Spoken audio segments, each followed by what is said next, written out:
Clearly, there are a lot of issues with like anxiety in the classroom for both students and for the teachers that are handling kids with anxiety.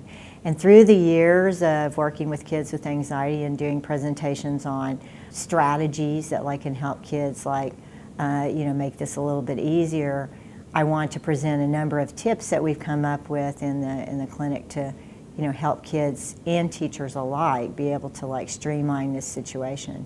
So one of them has to do with kids who are absolutely too anxious or are very fearful of both authority figures and the teacher being the authority.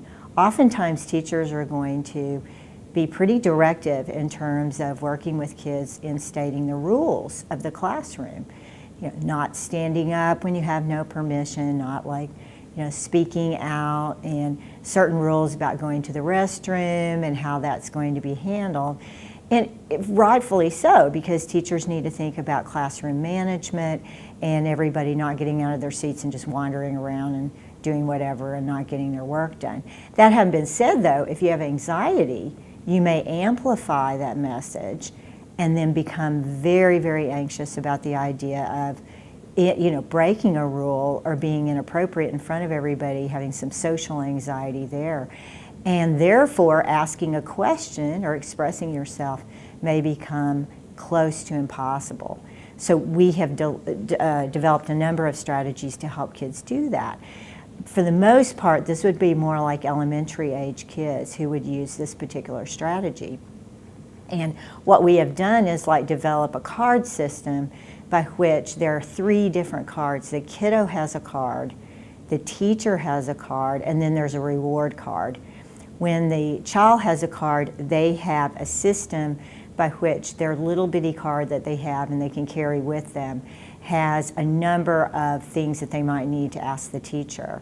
They can circle those things or they can give that card to the teacher on the down low, kind of without as much attention, with others not noticing, and then the teacher can know exactly what the child needs.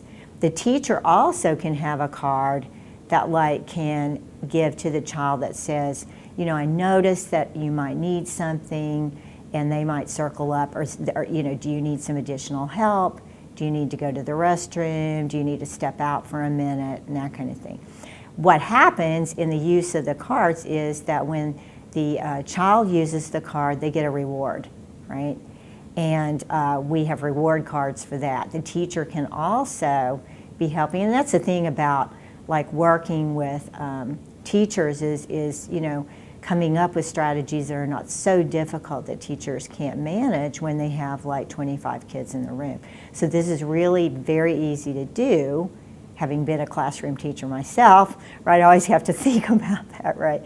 And you can manage, getting a report to the parent so that like they know how this is going, and then they can instrument the reward.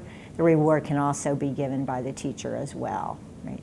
What happens is we fade this system. I've noticed like kids will use the cards, the request cards for a week or two, and then become more comfortable, and then they're directly just asking the teacher.